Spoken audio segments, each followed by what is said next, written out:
Coming up in the Bahamas tonight, the Mayaguana land deal is passed in the Senate. Ahead tonight, the argument which preceded the unanimous decision. The Progressive Liberal Party's pitch to Eastern New Providence residents also ahead tonight, and a possible alternative to social promotion explored. All those stories and more coming up in the Bahamas tonight.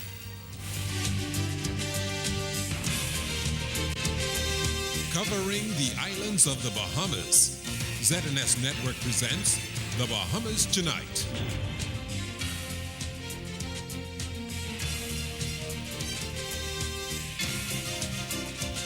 This portion of the news is brought to you by McDonald's. McDonald's, I'm loving it. Good evening and welcome to the Bahamas Tonight, the National Report. I'm Keishla Adderley. Thanks for joining us. Topping the news tonight, the legislative process for the return of 5,825 acres of land in Mayaguana is now complete. Senators passed the bill last night, finalizing a new deal between the I Group and the government, significantly reducing the size of the resort development and returning precious waterfront property to the Crown. More than half of the 9,999 acres granted to the developers back in 2006. Though the bill was unanimously passed, there were criticisms of the events which led up to this point, like the Stop Review Cancel retort, which the Progressive Liberal Party is linked to many of the projects started under its administration. Opposition leader in the Senate, Allison Maynard Gibson, repeated the charge. The 250-room hotel, Madam President, could have been started and finished. The airport to accommodate 737s as it's required in the letter could have been finished. And the 19-room boutique resort at the North Shore could have been started and possibly finished. Madam President, thanks to this government's short-sightedness, the people of Mayaguana have suffered for more than 3 years. The people of the Southern Bahamas have suffered for more than 3 years. And what was full employment in Mayaguana and in the other islands in the Southern Bahamas, from where people went to work in Mayaguana, unemployment, full employment, there is now more than 50% unemployment. Tourism Minister Senator Vincent Vanderpool Wallace responded by pointing out that it was the developer who opted to exercise a provision in the agreement putting development on hold, citing the economic slowdown of 2008. Every time they start talking about the government stopped it, we have the evidence to say, and I'll go through it point by point if anybody wants to talk about it. The evidence is there where it was stopped by the president and chairman of Mayaguana Management Company Limited. And here's the other thing they don't say. The other thing they don't say is the board of this company was dominated by them, not by us. So they had 3 members on the board, we had 2. So whenever they decided that they wanted to suspend development, they could invoke this force majeure clause that's here that says any adverse change I can stop. So when somebody comes and represents to us that the government stopped it, we didn't need to stop it because there's lots of evidence here to say that it was stopped by the developers.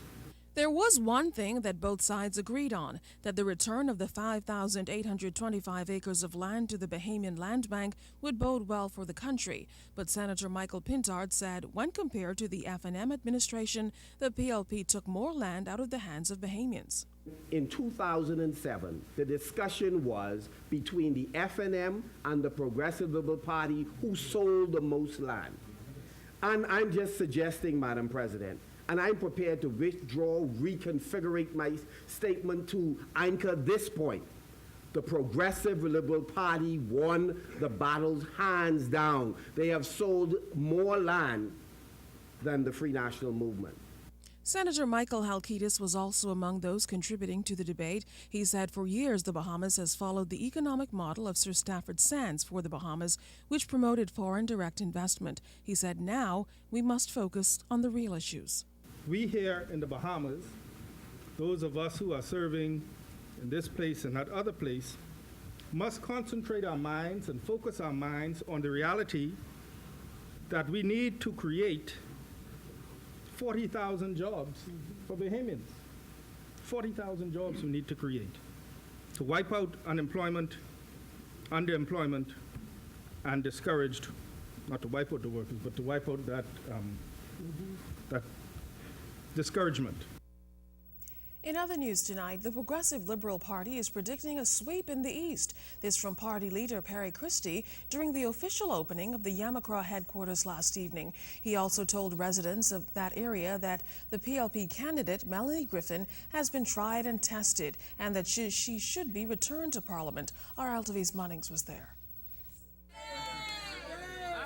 The Progressive Liberal Party's Yamacraw headquarters is located on Antigua Street in Elizabeth Estates, and it was at the rededication ceremony Monday night when a number of PLP election candidates reminded supporters why the opposition will secure all the Eastern New Providence seats.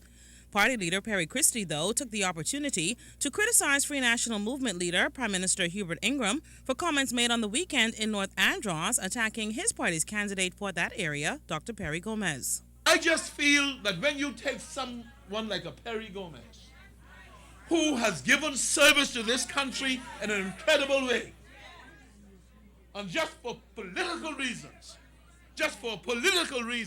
you can go to the depths of depravity, nastiness. For what? And then when you see him smile and say that's politics? The PLP leader also scolded the Prime Minister for what he says is not setting an example for our youth. You cannot in this country, when you have a position of leadership, where young people look to that position, and they should be able to say, I want to be that. But when you define it by crossing the line and demeaning people and saying derogatory things about them, you are crossing the line, you're setting the wrong example, and you're saying to them, for God's sake, don't be like me.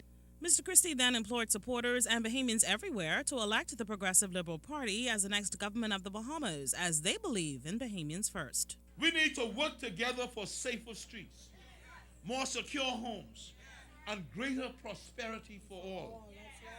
So let's leave Hubert Ingram behind on the low road as we go about the urgent task of rebuilding our country.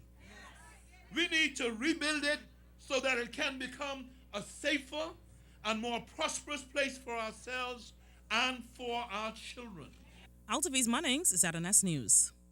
The PLP's Yamacraw constituency headquarters dedication also gave Melanie Griffin the chance to outline her 5-year parliamentary record and her work in the area as she was fully endorsed by party leader Perry Christie. You know me. You have tried. You have proven, you have trusted, and you know stable representation when you see it. Under her leadership as Minister of Social Services, the PLP had one of the most socially active agendas in the modern history of our country. Yes, Melanie Griffin does work hard for you. In other news tonight, DNA leader Granville McCartney is taking issue with comments from Prime Minister Hubert Ingram suggesting that his party is unestablished. McCartney says his party's validation comes from thousands of voices signing on for a new direction, saying the power of the people is greater than the people in power. Regarding the Haitian president's visit, McCartney feels the visit and what he calls the ill-timed remarks has had adverse effects on the upcoming elections. He accused the Prime Minister of downplaying the events and that opposition leader Perry Christie should also be held accountable for hosting Martellet at his home after what he calls inappropriate remarks. A national disgrace in the midst of political rhetoric is how Executive Director of Bahamas Against Crime, Reverend C.B. Moss, is describing the nation's crime picture. He says many were hoping to see an improvement in the crime picture, but disappointment and despair have set in with a rush. He recalled this past weekend as one of the bloodiest ever recorded, with 4 murders pushing the homicide count to 15 for the year. The clergyman believes religious leaders, captains of industry, and civic leaders must answer for the tragic failure to address the crime scourge. He called on Bahamians to demand more than talk from those seeking to win the government. Police are looking for 2 men. One of them is 29-year-old Mario Coakley of King Street. They want to question him in connection with murder. Now, Mario is described as having a dark brown complexion. He's of slim build and stands 6 feet tall. If you see him, you're asked to call police. The second man wanted for questioning is Keno Knowles of White's Edition just off Kemp Road.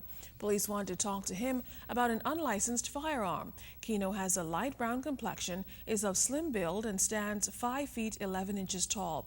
Now, anyone with information regarding the whereabouts of either of these men should call police at 919-322-3333, 502-9991, or Crime Stoppers at 328-TIPS. Well, still to come in the Bahamas tonight, a critical look at social promotion in public schools. That story and more still to come.